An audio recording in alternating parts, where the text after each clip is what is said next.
The message arrived on a cold Tuesday morning in Geneva, and it changed everything humanity had ever believed about the universe. Ambassador Elena Vasquez stood in the conference room of the United Terran Federation headquarters, her dark eyes fixed on the holographic display floating before her. And she read the words 3 times before she allowed herself to believe them. We, the Galactic Council of United Species, formally invite the civilization known as humanity to attend diplomatic proceedings at Nexus Prime Station. The message declared, "Your species has been observed and deemed ready for first contact." Elena felt her heart beat faster as she turned to face the assembled leaders of Earth. And she saw the same mixture of hope and fear reflected in their faces. For 300 years, humanity had looked up at the stars and wondered if they were alone.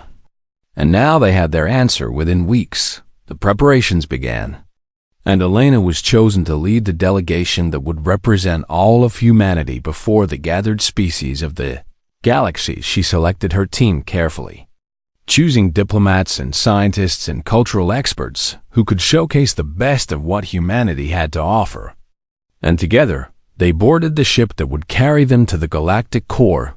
The journey took 4 months. And during that time, Elena studied everything the Council had sent them about the species they would meet. There were the Valkyrie, tall and elegant beings with silver skin, who had mastered the art of genetic engineering. And there were the Rithians, a collective intelligence that existed as millions of connected minds. The Dominion of Keth controlled vast mining operations across 100 star systems. And the insectoid Zilveth had served as arbiters and judges for the Council for over 10,000 years. Each species had its own history and culture and achievements, and Elena felt humbled by the thought of standing before such ancient civilizations. When the human ship finally emerged from hyperspace near Nexus Prime, Elena pressed her face to the viewport and gasped at what she saw. The station was massive beyond anything she had imagined. A structure of gleaming metal and crystal that stretched across thousands of kilometers. And around it floated ships of every shape and size imaginable. "This is it," she whispered to her team. "This is where we take our place among the stars." The docking procedures took several hours. And then Elena led her delegation through corridors filled with alien beings who stopped to stare at the strange new creatures. Walking among them, some of the aliens were beautiful, and some were terrifying, and some were so strange that Elena could not even guess at their biology. But she kept her head high and her steps steady as she walked toward the grand chamber. The chamber itself was a vast circular space with seats rising in tiers around the central platform. And as Elena entered, she saw that hundreds of delegates had gathered to witness this moment. She took her place at the speaking platform and looked up at the assembled representatives of 347 species. And she felt very small and very young, but she also felt proud. Proud of humanity, and proud of how far they had come from the caves of Africa to the stars themselves. High Arbiter Zilveth rose from his seat of honor, his massive insectoid form casting a long shadow across the chamber, and his compound eyes fixed upon the human delegation with an expression Elena could not read. "Humanity," he began, his voice translated through the devices they all wore. "You have been brought here today to receive the judgment of the Galactic Council."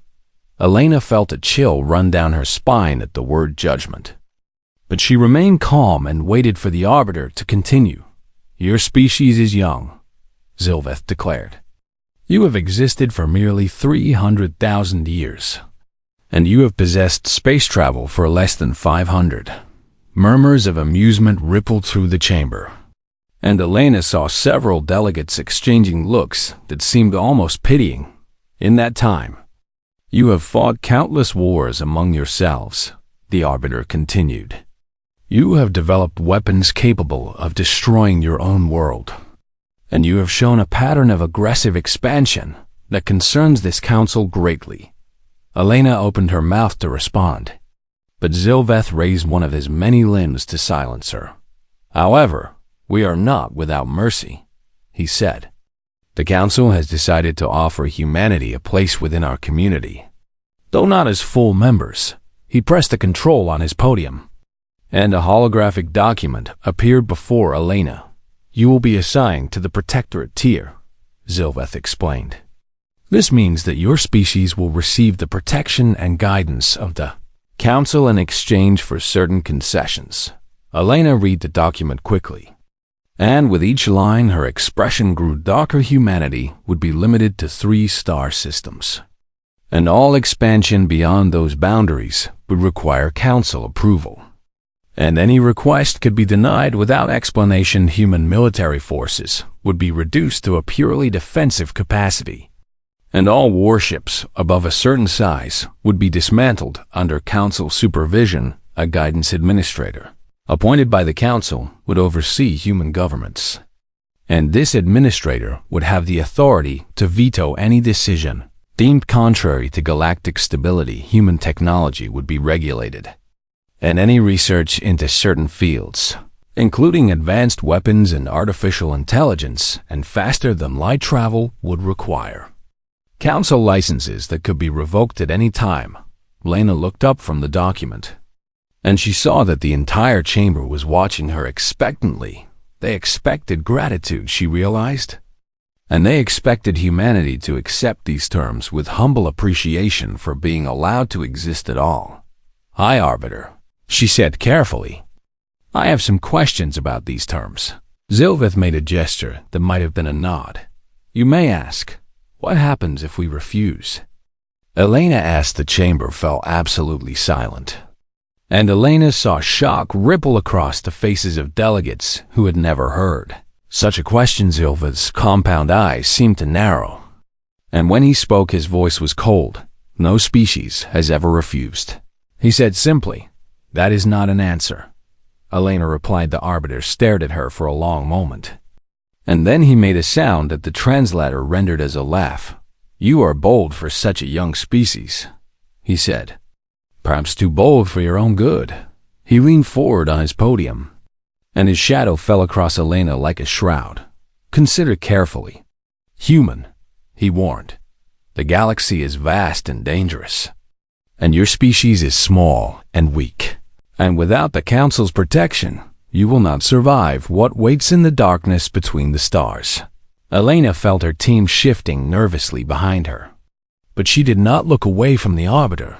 "We will consider your offer," she said, "and we will give you our answer when we have reached a decision." Zilveth settled back in his seat, and something that might have been satisfaction crossed his alien features. "Take all the time you need," he said. "We have waited 12,000 years to build this Council, and we can wait a few more days for your inevitable acceptance." The chamber erupted in sounds that the translator identified as laughter, and Elena stood alone at the center of it all, her face calm but her heart burning with something she had not expected to feel. She had come here, hoping for friendship and partnership and equality, but what she had found instead was condescension and contempt and chains, wrapped in pretty words. As she led her delegation out of the chamber, Elena made herself a silent promise: humanity would not bow, and humanity would not break. And if the galaxy wanted to see what humans were truly capable of, then perhaps it was time to show them. The negotiations continued for 3 long weeks, and each day brought fresh humiliation for the human delegation ambassador. Elena Vasquez had tried everything she could think of to change the Council's mind, and she had shown them the best of what humanity had to offer. But nothing seemed to make any difference. On the 4th day, she brought recordings of human music, the great symphonies and operas and songs that had moved billions of hearts across the centuries. The Valkyrie ambassador listened for approximately 30 seconds before waving his silver hand dismissively. "Primitive vibrations," he declared. "Our children compose more complex arrangements as practice exercises." On the 7th day, Elena presented examples of human art, The paintings and sculptures and architectural wonders that stood as monuments to human creativity. The Rithian collective examined them through their shared consciousness and then spoke. With many voices at once, these are the products of individual minds. Working in isolation, they announced. How sad that your species cannot achieve true unity of thought. On the 12th day, she shared human philosophy, the great works of thinkers who had wrestled with questions of existence and meaning and morality for thousands of years. The delegate from the dominion of Keth made a sound of contempt. You spend so much time asking questions that have already been answered, he said. Perhaps if you lived longer than a single century, you would not waste so much effort rediscovering what others already know. This comment about human lifespans became a recurring theme in the negotiations, and it cut deeper than any other insult. The Valkyrie lived for 2,000 years on average, and the Rithians were effectively immortal through their collective memory. And even the shortest-lived council species measured their lives in centuries rather than decades. To them, humans were mayflies, brief sparks of consciousness that flared and faded before they could accomplish anything of lasting value. How can we trust agreements made with beings who will not live to see them fulfilled? Asked one delegate, what wisdom can come from minds that have so little time to grow? Wondered another. They are like children, the Keth ambassador observed to his colleagues, not bothering to lower his voice. Children who somehow found their way to the adults' table. Elena endured these insults with a calm face and a steady voice. But inside she felt her hope dying a little more each day. On the 15th day, she made one final attempt to reach the council. And she stood before them and spoke from her heart. We know that we are young, she said. We know that our lifespans are short compared to yours. And we know that we have made terrible mistakes in our history. She looked around the chamber at the ancient beings who watched her with expressions ranging from boredom to mild curiosity. But that is exactly why we have learned to value every moment, she continued. Because our time is limited, we do not waste it. And because we know we will not live forever, we work harder to leave something behind for those who come after us. She held up her hands, showing them to the assembled delegates. These hands have built cities and written symphonies and healed the sick and reached for the stars, she declared. In less than 500 years, we went from wooden sailing ships to spacecraft that crossed between solar systems. And we did this because we refused to accept that anything was impossible. For a moment, she thought she saw something change in the eyes of some delegates. A flicker of interest or perhaps even respect.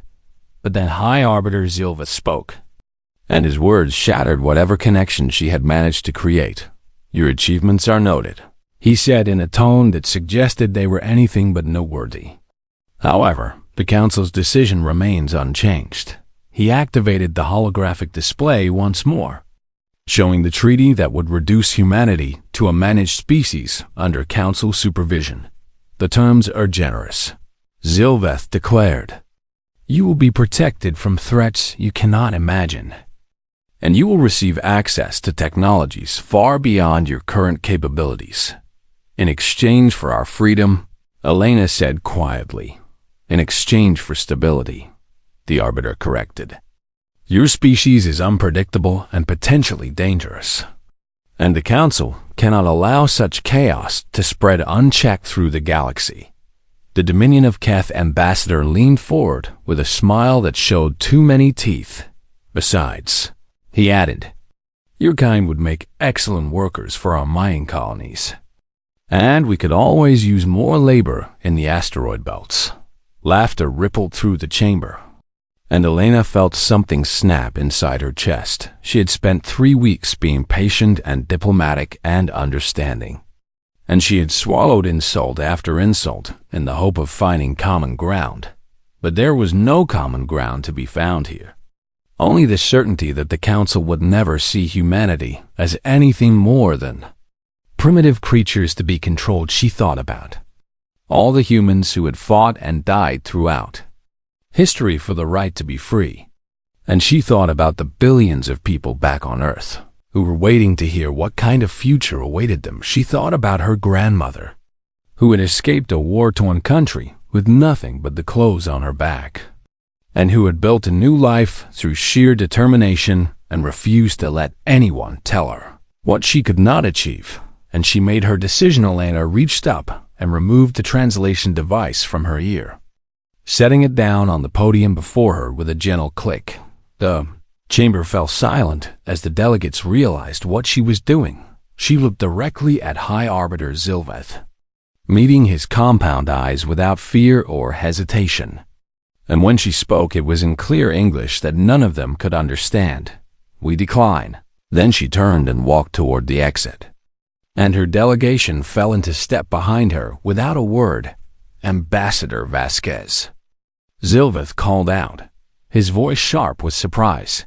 "These proceedings are not concluded."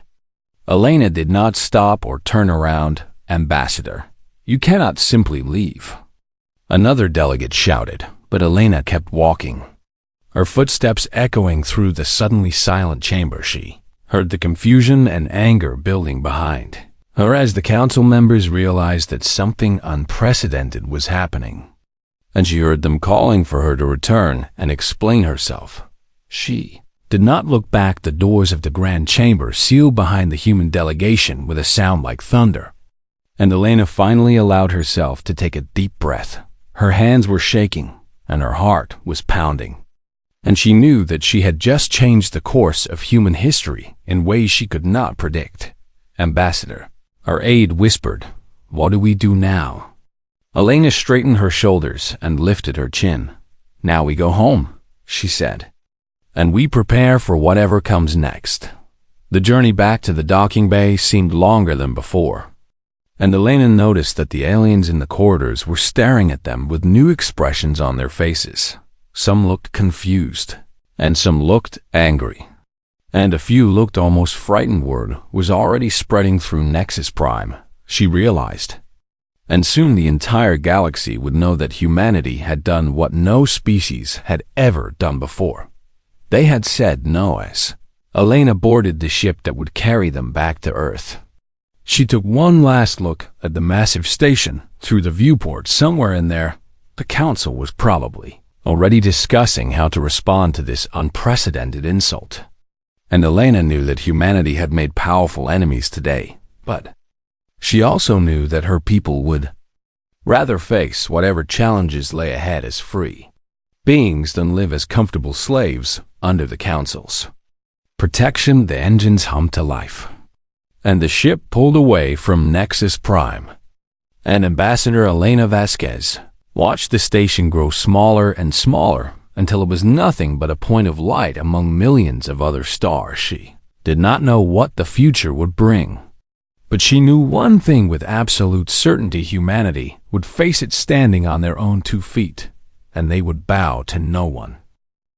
The galaxy waited for humanity to come crawling back, but the humans never came. High Arbiter Zilveth had predicted that it would take perhaps a week for the young species to realize their mistake, and he had left instructions that when the human ambassador returned, she should be made to wait for several hours before being granted an audience.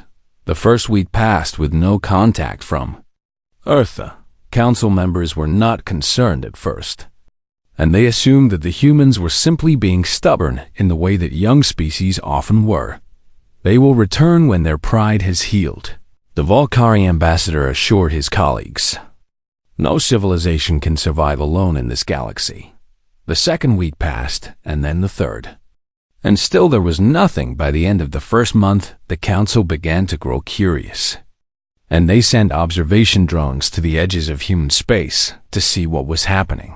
The drones reported back with confusing information. Human merchant vessels that had been traveling through council space were returning home, and human research stations on the frontier were being evacuated. And the 3 human colony worlds had activated defense networks that had not been there before. They are sealing themselves in, observed the Rithian collective. Like an animal retreating into its burrow. Let them hide, the Keth ambassador laughed. They will emerge when they grow hungry enough. But the humans did not emerge. And as the months passed, the silence from Earth grew deeper and more unsettling. Intelligence operatives were sent to gather information.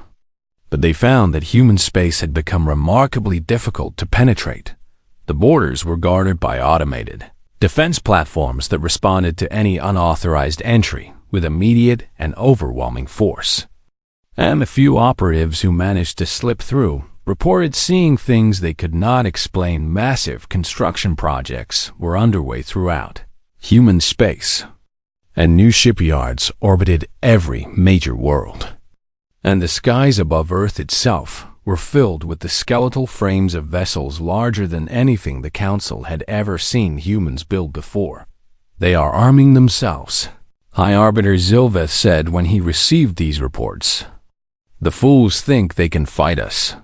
He ordered the Council fleet to begin preparations for what he called a corrective intervention, a show of force that would remind the humans of their place in the galactic order. But before any action could be taken, something strange happened.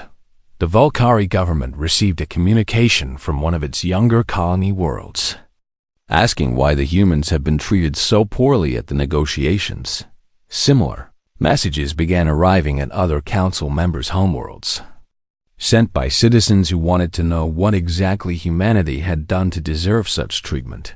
They refused our generous offer of protection, the Volcari ambassador explained in an official statement. Their pride will be their downfall, but the questions did not stop, and they began to take on a sharper tone. Did we not also refuse membership when it was first offered to us? Asked one young Volcari diplomat. Were we not given time to reconsider before being pressured to join? The humans asked for equality, noted a Rithian subcollective. Is that truly such an unreasonable request? These were dangerous questions, and the Council moved quickly to suppress them. But the damage had already been done, for the first time in thousands of years. Species throughout the galaxy were beginning to wonder if the Council's way of doing things was truly the only way. 6 months after the humans had walked out of the negotiations, the Volcari sent a diplomatic vessel to Earth with an offer to resume talks.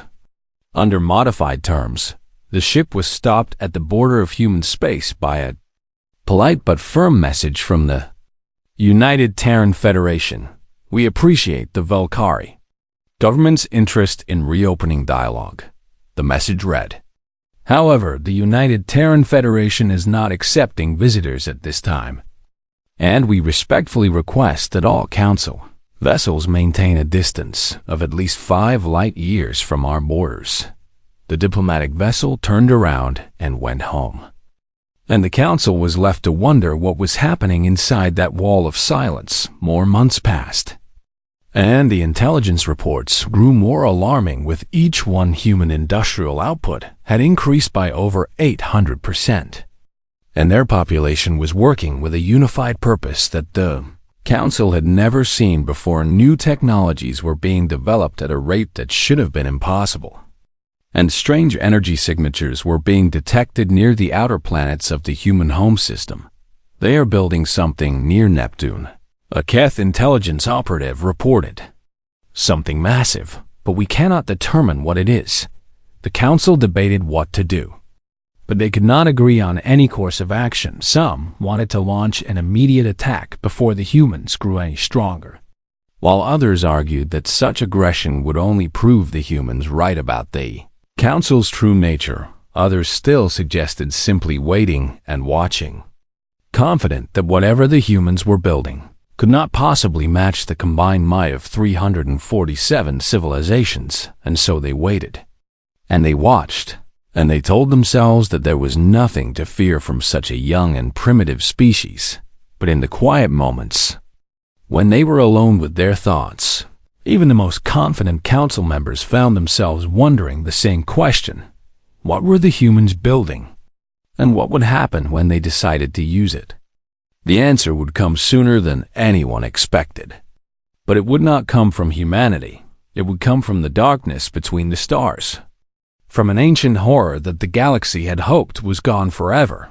And when that horror arrived, the Council would learn a truth that they had long forgotten. Sometimes the species you underestimate the most turns out to be the only one capable of saving you. 2 years after Ambassador Elena Vasquez walked out of the Grand Chamber on Nexus Prime, alarms began to sound across Council space. The Harvesters had returned, and the galaxy would never be the same. But that is a story for another time.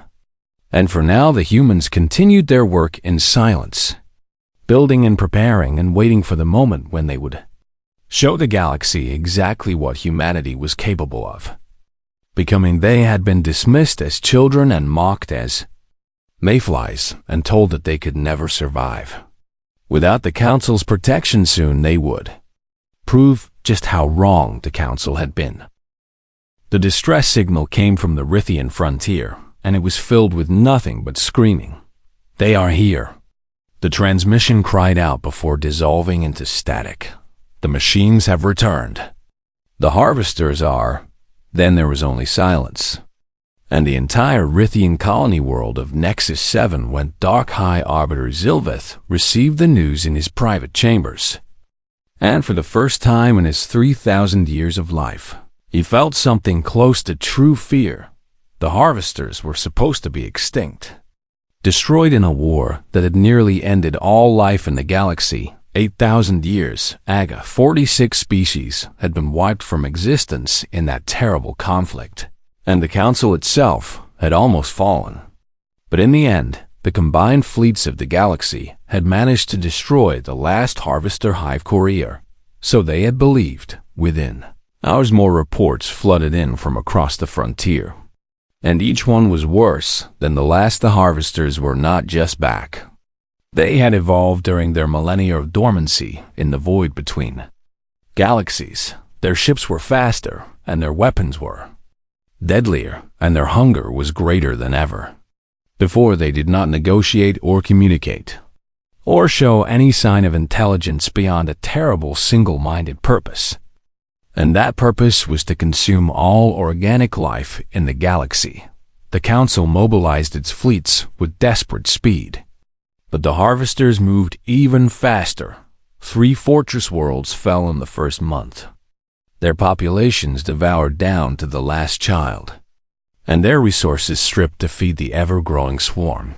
The Valkyrie lost 2 of their most ancient colony worlds in a single week, and the Rithian Collective reported that entire sub-collectives were going silent as the machines cut them off from the shared consciousness. The Dominion of Keth sent their mighty mining fleets to fight, but the Harvesters tore through them like they were made of paper. Nothing the Council did seemed to make any difference.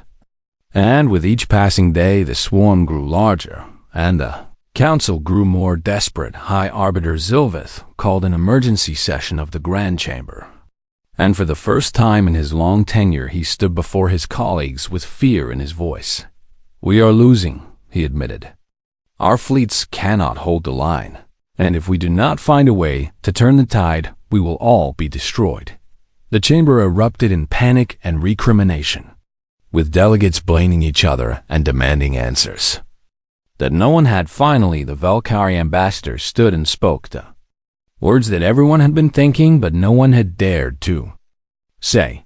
"We must ask the humans for help."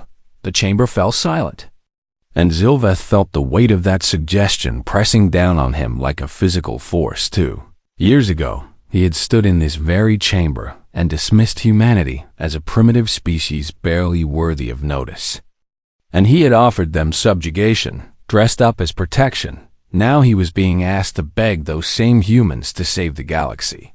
"They will refuse," someone said. "After how we treated them, why would they help us?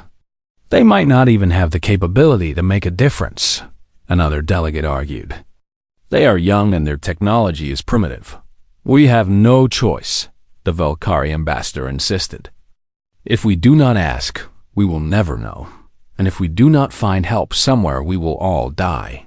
And so, with great reluctance and even greater shame, High Arbiter Zilveth composed a message to Earth, to the United Terran Federation. He wrote, "The Galactic Council formally requests your assistance in the defense of all civilized life against the Harvester threat. And we acknowledge that our previous interactions may have created misunderstandings between our peoples." It was not an apology, but it was the closest Zilveth could bring himself to admitting that the Council might have been wrong. The message was sent, and the Council waited. 3 days passed with no response. And during those 3 days, 2 more worlds fell to the Swarmzil. Veth was beginning to think that the humans had decided to let the galaxy burn when his aide burst into his chambers, with news that made his compound eyes widen in disbelief. "They are coming," the aide reported. "The humans are coming." Zilveth rushed to the command center where the Council's sensor network displayed a real-time map of the galaxy. And what he saw there stopped him in his tracks at the edge of Council space.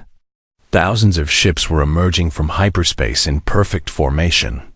The officers monitoring the sensors had expected a token force of perhaps 50 vessels, a symbolic gesture that would allow the humans to say they had tried while staying safely out of the actual fighting. Instead, they were counting 4,000 warships, and more were arriving with every passing second. "That is impossible," whispered the Keth Admiral, who commanded the Council Defense Forces. "They could not have built such a fleet in 2 years." But the evidence was right there in front of them. Undeniable and overwhelming dreadnoughts the size of small moons led the formation, their hulls bristling with weapons that the Council's sensors could not even identify. Carrier groups surrounded them like protective swarms, each one containing hundreds of fighter craft, ready to launch at a moment's notice. Support vessels and troop transports and logistic ships filled in the gaps, creating a fleet that was larger and more powerful than anything the Council had ever assembled. And at the center of it all flew a single, massive vessel that dwarfed everything around it. A flagship that seemed to bend light around its hull as it moved. "That is the UT's Defiance," Zilveth's aide reported.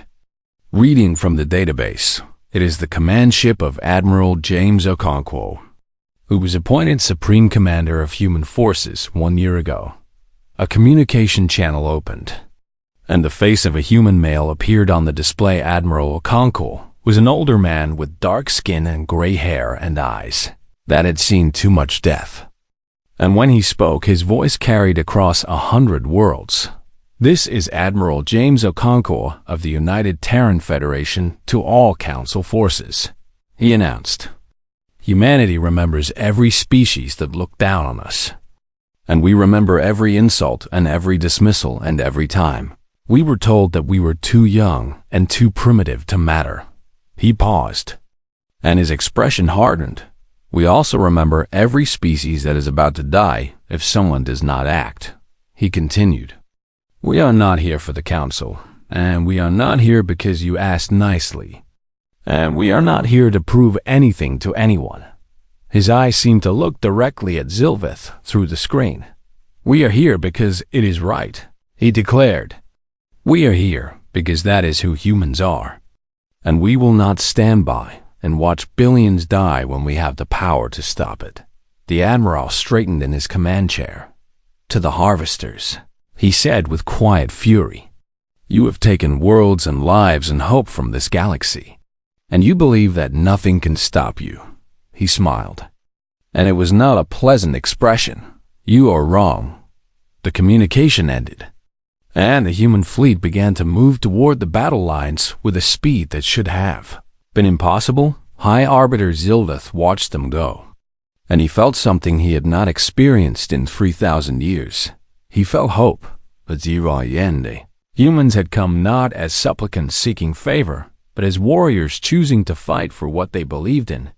And in that moment, Zilveth began to understand just how badly the Council had misjudged this remarkable species. The Battle of the Veiled Nebula was about to begin, and the galaxy would never be the same. The Battle of the Veiled Nebula lasted for 17 days. And it changed everything the galaxy believed about warfare, the Council. Fleets had spent 8,000 years developing careful tactical doctrines based on caution and preservation, and the knowledge that their long-lived species could not afford heavy casualties. The humans threw all of that out the airlock within the first hour. Admiral Okonkwo's fleet struck the Harvester swarm like a thunderbolt from the void, driving deep into enemy formations with a reckless aggression that terrified the Council observers almost as much as it terrified the machines. Human pilots flew their fighters into suicide runs against Harvester capital ships, detonating their reactors at point-blank range to tear holes in enemy defenses. Human Marines boarded Harvester vessels that were still operational, fighting hand-to-hand through corridors filled with nightmares made of metal and hunger. Human captains deliberately rammed their damaged ships into enemy hive nodes, sacrificing themselves to destroy targets that conventional weapons could not touch. "They are insane," the Keth Admiral whispered as he watched the battle unfold. "They fight like they have no fear of death." But a young Valkyrie officer who had been assigned as a liaison to the human forces understood what the Admiral could not. "They are not fearless," she explained. "They are simply more afraid of failing than they are of dying. And to them, a short life spent fighting for something that matters is worth more than a long life spent hiding from danger." The Harvesters did not know how to respond to enemies who refused to behave rationally. And for the first time in their terrible existence, the machines found themselves being pushed back. Human weapons tore through Harvester armor with technologies the Council had never seen.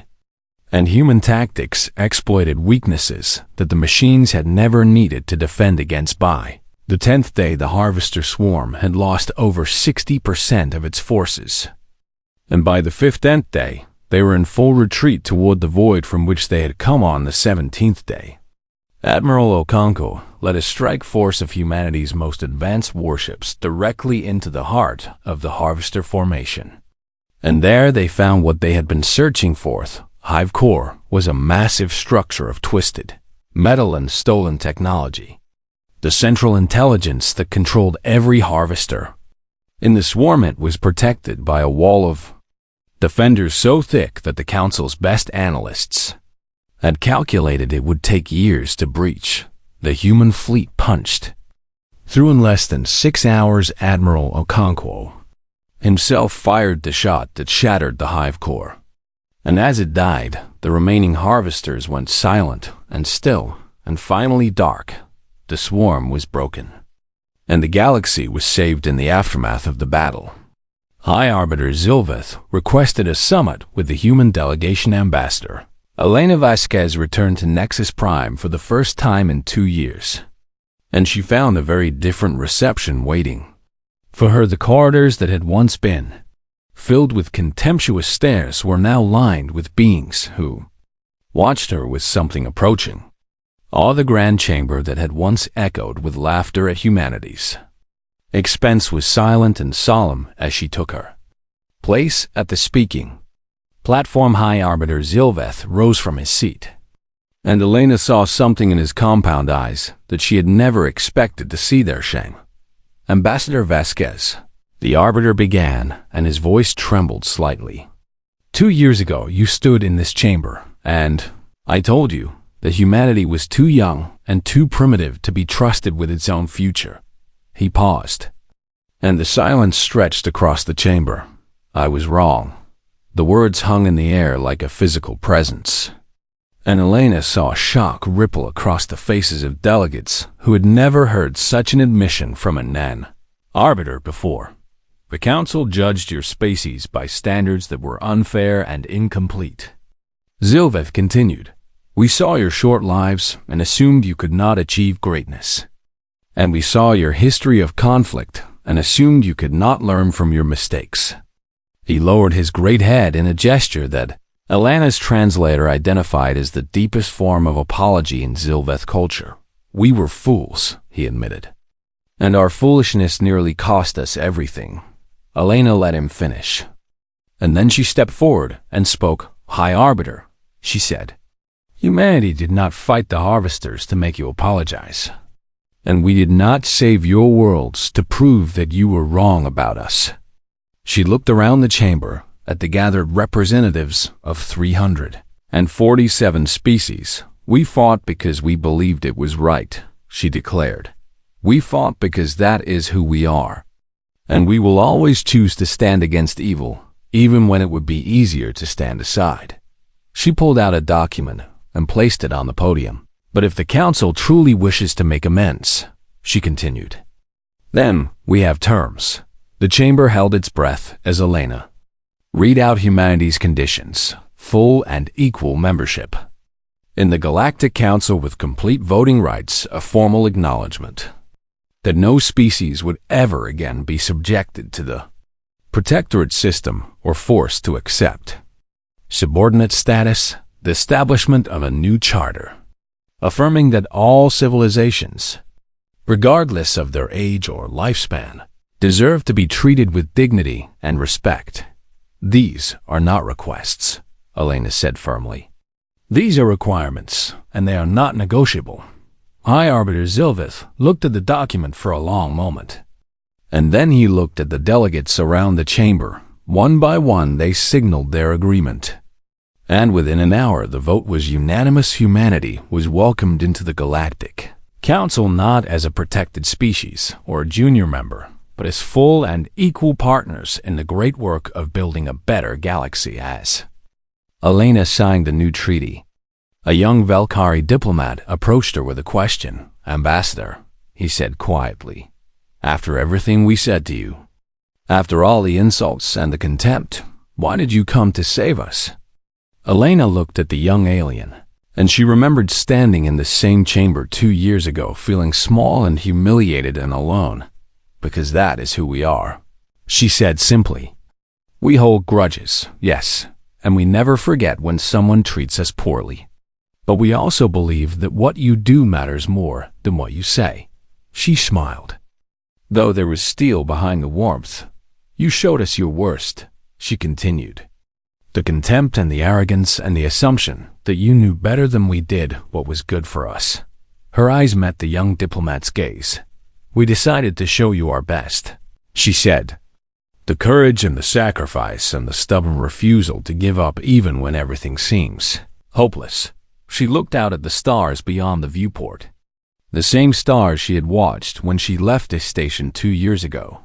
"Don't make us regret it," she added quietly. The young diplomat bowed and stepped back, and Elena turned to leave the chamber, but before she reached the doors, High Arbiter Zilveth spoke one final time. "Ambassador Vasquez," he called out, "I must ask, what did you say to us when you left this chamber 2 years ago? The words in your own language that we could not understand." Elena paused and looked back at the ancient being who had once dismissed her species as primitive children. "I said, we decline," she answered. "Nothing more and nothing less." Zilveth made a sound that might have been a laugh. "2 words," he marveled. "2 simple words that changed everything." Elena nodded. "Sometimes that is all it takes," she said. "Sometimes you just need someone brave enough to say no." She walked out of the grand chamber for the 2nd time. But this time, she walked out as the representative of a species that had earned its place among the stars. The humans had come to the galaxy as strangers and been treated as inferiors. But they had proven themselves through actions.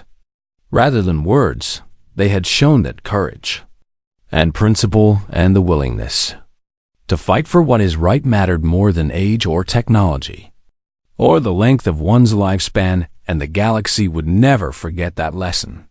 No matter how many thousands of years might pass, for humanity had taught them something precious and rare, something that the ancient species of the Council had long forgotten. They had taught them what it truly meant to be brave.